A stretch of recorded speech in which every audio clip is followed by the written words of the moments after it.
E o aumento do IOF somado às altas dos juros tem pressionado o custo do crédito aqui no país, o que afeta diversos setores da economia. E sobre isso, eu converso agora com Rafael Furlanetti, que é presidente da Ancord. Muito boa tarde, Rafael. Prazer ter você aqui. Na sua volta das férias, né? Você vê. Então, estou ficando você mais leve. Mais leve com a cabecinha. Esse tema tão complexo. Cabecinha tranquila, agora vamos falar de IOF. Bora falar de IOF. Rafael, começando, eu queria entender exatamente como é que você viu essa medida do governo, né? Porque espera-se uma série de medidas mais estruturais, palavras agora do ministro Fernando Haddad. Houve esse anúncio que causou uma reação, inclusive, bastante negativa por parte da classe política. Como é que você avalia, portanto, essa decisão desse decreto? Primeiro, qual que foi a origem disso, né? O governo ele faz um planejamento no ano de quanto que ele vai ter de receita para calcular quanto que ele vai gastar.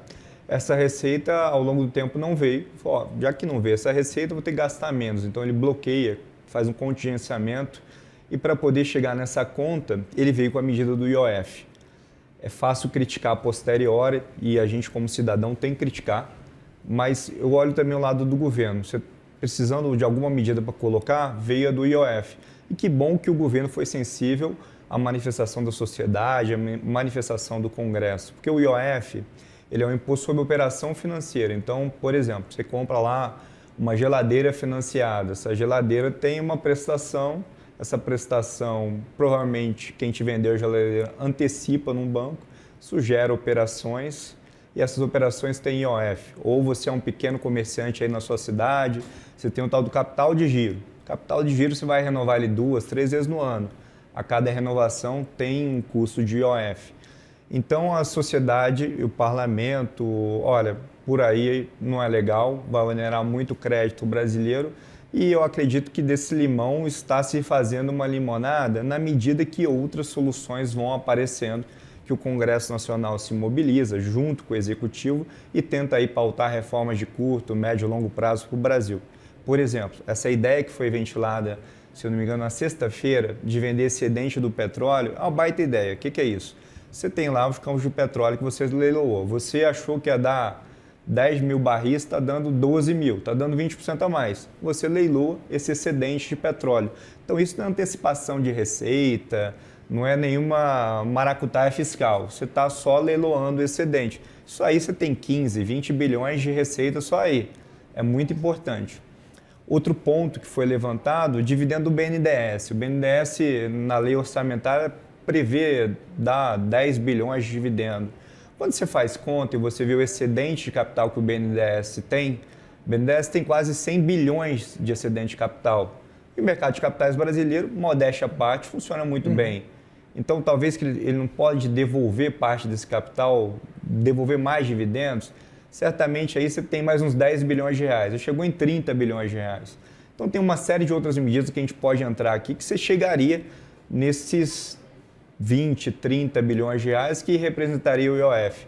Agora, o bom é que o parlamento, junto com a sociedade, colocou a bola no chão. Governo, topamos discutir mais medidas para não resolver o problema de hoje, para resolver o problema do médio e longo prazo. Isso é muito positivo, isso é a democracia funcionando ali, freios e contrapesos, é a beleza do que a gente vive. Pois é, né, Rafael? Uma das críticas que a gente vê mais presentes, acho que tanto na discussão pública, quanto evidentemente também vinda de parlamentares, vinda da sociedade civil como um todo, envolve exatamente essa tentativa do governo de cumprir a meta fiscal sempre pelo lado da arrecadação e nunca pelo lado de revisão de gastos, né?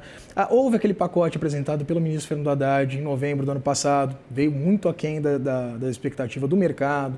As contas, inclusive, apresentadas pelo Ministério da Fazenda, elas são colocadas ali em discussão sobre, de fato, o volume dessas revisões, né, que estão, inclusive, tem muitas partes ainda sendo discutidas no Congresso Nacional. Em meio a essa pressão que você disse, né, do Congresso Nacional e da sociedade civil como um todo, com que avidez você vê no governo para que haja qualquer tipo de discussão do ponto de vista, aí sim, de revisão de gastos e não do aumento de arrecadação? Vitor, o problema não é seu, não é meu, é nosso. O governo, no final das contas, é a gente pagando imposto. Então, todo mundo tem que abrir mão de alguma coisa. Por exemplo, o Brasil hoje tem 800 bilhões de reais de renúncia fiscal. Que estudo tem mostrando que cada renúncia fiscal dessa é eficiente ou não? Tem que fazer conta. É eficiente? Não é eficiente? Olha só, eu sou filho de uma mãe, professora, minha mãe, e ela sempre falava muita verdade pra gente. Então, quando as coisas estavam muito difíceis em casa, ela falava assim, meus filhos, as coisas estão muito difíceis, vamos abrir mão daquilo, vamos abrir mão de outra coisa. E está no momento agora da política, do governo, falar a verdade para a sociedade. Em 2027, se a gente não fizer nada, as contas públicas vão colapsar. Então está no momento de todo mundo dar sua contribuição. Por exemplo, uma revisão de incentivo fiscal de 5% dá 40 bilhões de reais. Não seria razoável a gente trabalhar uma revisão de incentivo fiscal, talvez linear, 5% nos próximos 2 anos? O mercado certamente colocaria isso no preço. Mas todo mundo tem que dar a sua contribuição. O judiciário, o executivo, o legislativo. Está no momento de todo mundo abrir mão de parte na construção do todo. O empresário brasileiro, às vezes ele tem um defeito de ir em Brasília só pedir pelo setor dele. A tal da meia entrada. Está no momento de grandeza do empresariado brasileiro, do executivo, do legislativo, do judiciário. Vamos consertar esse país, vamos tentar achar coisas de médio e longo prazo para que a gente tenha um país onde todos ganhem. Se a economia for bem, vai todo mundo ganhar. Vai o empresário ganhar, vai o executivo ganhar e principalmente vai ganhar o cidadão brasileiro. Então eu espero que essa confusão em torno do IOF reassenta talvez um debate público em torno de um Estado mais eficiente, um Estado que busque de fato atender o cidadão e que a gente saiba ter conversas difíceis com a população, com o empresário, com o executivo, com o legislativo, com todo mundo, porque é só assim que a gente constrói, né? Então, esse seria o ideal, né, Rafael? Mas a gente viu, por exemplo, a própria ministra do Planejamento, Simone Tebet, já se manifestar por diversas vezes que não vai ter qualquer tipo de nova medida apresentada ainda nessa legislatura, né? Que a possibilidade, por exemplo, de uma revisão mais ampla viria a partir de 2027. Você disse, né, o orçamento público, inclusive, completamente né, esguio ali, com uma restrição orçamentária, principalmente do ponto de vista de gasto discricionário. A partir de 2027, a gente vai ter uma restrição muito significativa para o Estado fazer investimento. Como resolver isso? É uma agenda Vitor, a gente está aqui na Avenida Paulista. Aqui atrás de mim, as pessoas foram às ruas pedir reforma da Previdência. É uma coisa que não dá para imaginar, né? Mas por que foi pedir? Porque houve uma conscientização da população. Eu acredito que toda vez que a sociedade se envolve, você constrói isso. Por que a ministra Simone Tebet falou que não dá para fazer em 25 ou 26? Porque a ministra, com a leitura política sábia que tem, ministra senadora, política experiente, sabe que com a antecipação do cenário eleitoral de 26, fica muito difícil discutir isso, desde que a sociedade apoie isso. O Congresso, ele é o extrato da sociedade. Se as pessoas de alguma forma levam essas mensagens para os seus representantes, elas vão ressoar, vão ter eco lá, e eu acredito muito no Brasil, acredito muito na política brasileira, acredito muito que as pessoas conversando de forma republicana vão conseguir uma solução para esse país. Então, mas até se a gente levar em consideração essa discussão do ponto de vista eleitoral, um decreto aumentando o IOF também não é das medidas mais populares pensando nas urnas, né? E aí o Congresso Nacional pode sim se movimentar, como tem se movimentado, exatamente para buscar alternativas a essa proposta do governo. Você acredita, então, que há uma possibilidade de a partir desse estalo, desse start, de um anúncio de uma medida completamente impopular visando o aumento da arrecadação? A gente possa ter uma discussão que poderia, em outros tempos, ser considerada impopular, como, por exemplo, uma reforma administrativa? Nessas confusões que aparecem oportunidades. Então, eu acredito sim, o parlamento ele quer fazer reformas, o parlamento quer ter uma pauta positiva para o Brasil. Então, uma vez o governo pautando, sociedade apoiando, eu acredito bem possível da gente ter medidas de curto e médio prazo sendo aprovadas pelo nosso Congresso Nacional. Rafael, o governo, desde o início, tem tentado, né, e batido na tecla do aumento de arrecadação há alguns meses. A arrecadação, inclusive, ficou aquém do esperado pelo governo. Tem agora essa tentativa com o aumento da alíquota do IOF. A partir exatamente dessa nova tentativa do governo em encontrar recursos, a gente pode considerar que o impacto, evidentemente, direto, né? A gente falava aqui do ponto de vista de popularidade, mas eu queria falar um pouquinho do impacto econômico. Qual vai ser o impacto no nível de atividade, evidentemente, também para as empresas como um todo, né? Na decisão, inclusive, sobre a contratação, por exemplo, de crédito? Hoje, um insumo mais caro do empreendedor brasileiro é o crédito. É dinheiro. Porque você toma ele muito caro, tem o tal do spread. O que o banco faz? Ele vende dinheiro. Então ele pega lá na Selic, coloca o tal do spread bancário e é o produto que ele vende.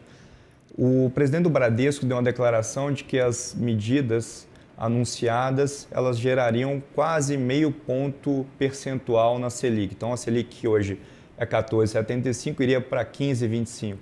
Nós fizemos um estudo interno em que algumas linhas de crédito, esse custo de crédito, ele aumenta de 20% a 40%. Aliás, foi uma declaração do presidente da Febraban, porque visto justamente uma linha de capital de giro que é renovada 2, 3, 4 vezes no ano, ela teria um impacto 4 vezes desse aumento de IOF.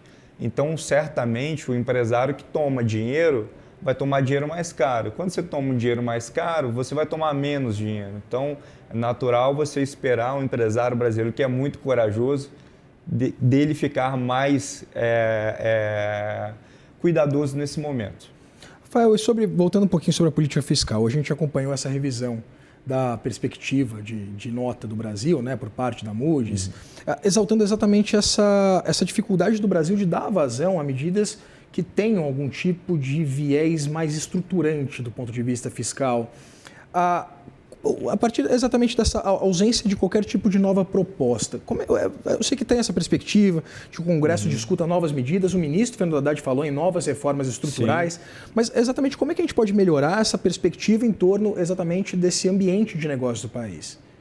Eu diria que o clima está muito bom para o Brasil, a bola está quicando para a gente. Nessa confusão dos Estados Unidos, confusão geopolítica, a gente é aquele país legal com todo mundo, a gente é o exportador que alimenta o mundo, a gente tem o minério de ferro, a gente tem a celulose, a bola está quicando para o Brasil, a gente tem 85% de matriz energética limpa e se a gente minimamente fizer reformas de longo prazo, certamente vai vir uma enxurrada de dinheiro para cá. Esse ano o estrangeiro colocou 20 bilhões de reais no país e já fez um grande movimento na nossa Bolsa de Valores. As empresas na Bolsa estão em liquidação. Então, se a gente minimamente pautar, Vitor, essas reformas de longo prazo, o Brasil certamente vai ficar ainda mais competitivo. Por exemplo, reforma administrativa. A gente teria que debater esse tema agora, com efeitos que vão ser de longo prazo, sim, mas a sinalização que um debate da reforma administrativa dá para o investidor é muito importante. Então, tem algumas medidas de médio e longo prazo que não vão gerar fiscal para esse ano, mas que a sinalização seria muito importante. Desvinculação de receita da União, muito importante, porque isso dá mais maleabilidade para o gestor público, né? Saúde, educação, que são importantes, mas como é que você faz uma gestão desse todo? Então, eu diria que a gente poderia aproveitar esse momento para colocar a bola no chão, fazer aquilo que tem que ser feito, junto com o parlamento, junto com o executivo, com o apoio do empresariado brasileiro, da sociedade brasileira, porque são nesses momentos que a gente vai evoluindo no nosso país. Pois é, essas duas pautas citadas por você, Rafael, são importantes. Esse debate de uma reforma administrativa mais ampla, de acordo com vários parlamentares com que eu converso, foi completamente censurado pelo governo, né? Hoje, inclusive, o ministro Fernando Haddad falou que uma reforma administrativa poderia começar pela revisão dos chamados supersalários, né? E o Congresso Nacional, a gente viu, tem uma certa resistência a discutir esse tema. Sobre o segundo assunto que você pontua, diversas autoridades também do governo Lula já descartaram, por exemplo, uma agenda de uma desvinculação orçamentária, né, de uma agenda de desvinculação orçamentária mais significativa. E aí, a partir exatamente desses dois tópicos, conversando com o setor privado, como é que você vê a perspectiva exatamente da gente dar vazão a isso, mas aí passando pelo parlamento, né? Não passando necessariamente por um patrocínio do governo Lula e, em paralelo, também a leitura a respeito dessa medida encontrada pelo governo, tirada da cartola pelo governo, de editar esse decreto aumentando o IOF? Quando a gente tem problema, a gente se reúne nas nossas casas. Assim é no governo, assim é na sociedade, assim é nas associações que a gente participa. Então, um grande problema da vinculação. A cada R$1 que você aumenta do salário mínimo, o impacto que tem nas contas públicas é de quase 400 milhões de reais. O servidor público, ele tem um benefício de produtividade, correto? quando ele ganha esse benefício de produtividade, ele é estendido para os servidores públicos na inativa. Faz sentido? Produtividade para quem está inativa? Então, são debates que a gente tem que, enquanto sociedade, começar a pautar. Porque, às vezes, as pessoas nem sabem que acontecem isso. Então, dá clareza a isso, dá clareza aos benefícios fiscais, dá clareza aos penduricalhos. Isso a gente vai envolvendo a sociedade para debater junto com o parlamento, que extrato da sociedade é, e construindo junto com o apoio do executivo em algumas matérias, outras não, é da construção. Demora mais tempo, mas funciona. E sobre o IOF, nessas conversas com o setor privado, queria entender como é que isso foi, evidentemente, recebido e quais são as alternativas colocadas na mesa. Porque a gente sabe que há esse diálogo com a classe política. O IOF né? foi recebido com muita surpresa pelo setor privado, porque ele tinha medidas, por exemplo, você taxar PGBL e VGBL. O que é isso? Grandes países, grandes economias têm uma taxa muito importante de poupança. Quando você taxa a poupança, o PGBL, o VGBL que você tem aí, você desincentiva a poupança de longo prazo no país. Você taxar um investimento no exterior é muito grave, porque acende uma luz de controle de capitais que o gringo fica assustado. De controle de capitais, do IOF do estrangeiro, isso aí foi tirado de pauta. Várias outras medidas, por exemplo, que afetam o crédito de consumo, né? O tal do risco sacado, que é a operação que os varejistas fazem de financiar, de me financiar ao comprar um bem. Então, isso tudo foi levado, foi tomado como surpresa. A notícia boa, o parlamento entendeu, o executivo foi muito receptivo e está tentando construir uma proposta de forma que você não onere a sociedade, um custo de crédito maior e cria outras soluções, como disse, de médio, longo prazo. No médio prazo tem essa questão do leilão do excedente de petróleo, dividendo do BNDES, travar algum tipo de despesa. Sabe quanto que o Brasil gasta com reembolso de despesas médicas? 30 bilhões de reais. Será que não tem que ter algum tipo de trava para algum tipo de despesa? É um debate. A gente tem que colocar a luz nisso. E aí são vários outros debates importantes que a sociedade tem que colocar a luz junto com o parlamento, com o executivo e apoiar reformas, mesmo que isso no curto prazo prejudique setor XYZ. É um momento de grandeza agora. E é isso, a gente sabe que o parlamento, ele às vezes é muito sensível a essas pressões, principalmente setoriais. E uma das alternativas, por exemplo, aventadas e já descartadas... Vitor, se todo mundo for para Brasília defender o seu, nós não vamos ter um país aqui bom para o teu filho. Claro que você não estou defendendo, estou falando que existe. Sabe? Existe. Por isso que eu digo, eu sou presidente de associação. Claro. A associação que eu presido tem 90% do volume da Bolsa de Valores. Talvez a gente negocie 100% da dívida pública brasileira, que são todas as corretoras da Bolsa. Chegou o momento de a gente olhar além do nosso umbigo e o que é bom para o país. Esse que é o debate agora. E o empresariado está afeito a esse tipo de discussão? Eu acredito que o empresariado que eu tenho conversado está muito com vontade de apoiar essas medidas, porque a pior coisa que tem a economia voo de galinha, ela cresce um ano, outro ano ela cai. Isso gera uma instabilidade muito grande para os nossos negócios, para o nosso país. Então, esse é o momento da gente refletir, talvez dar um passo para trás para dar 10 para frente. E são nesses momentos que as discussões sérias são colocadas na mesa. Eu fico feliz com o seu otimismo. Eu espero tomar um pouquinho dele. Tem que ser. Estou voltando, como você disse, estou voltando de férias. Voltando de férias, tem que voltar mais otimista ainda. É isso aí. Obrigado pela sua disponibilidade, pela aula, pelo papo aqui com a gente. A gente também está à sua disposição. Conversei aqui com o Rafael Furlanetti, que é presidente da Ancord. Muito obrigado. Um abraço, até mais. Até mais.